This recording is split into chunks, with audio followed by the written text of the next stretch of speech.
So I decided to read The Adventures of Alice in Wonderland.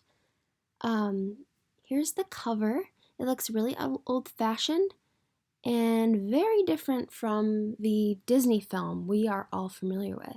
But I did choose this because I wanted to compare the comic version to the Disney version. And I researched the story of Alice in Wonderland or The Adventures of Alice in Wonderland, and actually it's based on a novel by Lewis Carroll, and that one was written in 1865. So that's really old. I was not aware it was such an old story.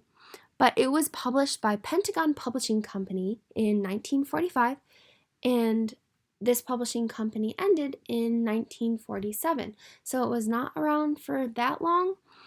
And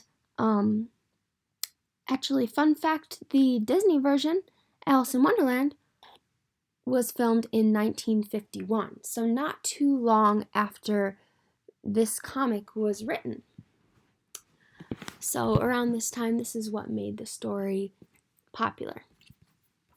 So moving on, so if you remember a little bit about the story from Disney, the comic version is pretty different actually, in a way that there are a lot more details that I noticed. So Alice in Wonderland, or Alice, she dreams with her sister, and she dreams about a rabbit that runs down a hole, and the rabbit is going somewhere and avoids her, but then she keeps falling, and then she's floating, and she picks up a bottle, and she grows, and then she eats some, or she shrinks, and then she eats something, and then she's giant, and then she has find a hard time reaching the key to open the door to the next area. So then she cries, and there's a bunch of water all over. She tries to swim. She sees the rabbit. She can't catch the rabbit. Just a lot of things go on, and she meets a lot of characters, a lot of animals in this comic. Actually, that's something that different that I saw based on the Disney film. And then of course there's the Cheshire Cat and the smoking caterpillar. That's what they call it here, which I think that is something that wouldn't be very good for comics. It would be a critique for this comic, actually. The smoking, and one time during the tea party, wine is mentioned, and also at the end, of course, she goes and sees the Queen of Hearts, and the Queen of Hearts asks for people to have their head chopped off with their head. So there's violence, another theme in comics that a lot of people do not like.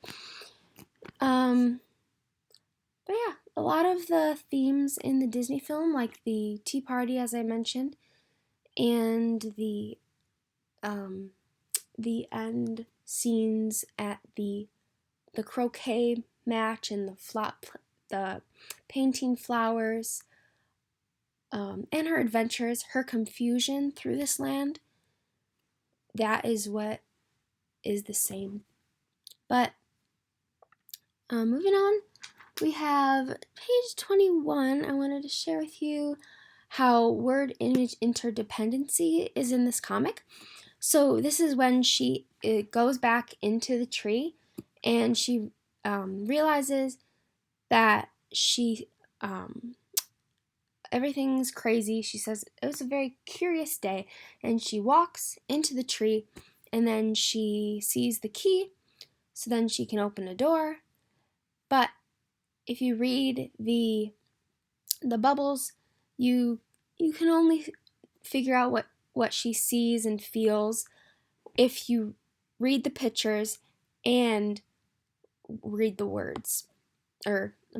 look at the pictures and read the words. So that is what word image interdependency is. And then on page 20, one page before. So this is the tea party that we're familiar with, I think. I think this would be the most famous scene in Alice in Wonderland, in my opinion. But the conversation that they're having is actually very different than the Disney film. So it's pretty much the premise of the tea party is that she can't make sense about what is happening in the tea party or what they're saying in the tea party. And I think that's what Disney was trying to get at when they had the characters sing happy, happy on birthday, and she gets annoyed, and she feels confused about what they're saying. So there's that. And I think this is a use of word balloons, because of course you need the word balloons for all the characters to interact at the tea party. So I think it was really cool to see this interaction here. All right, well, thank you very much.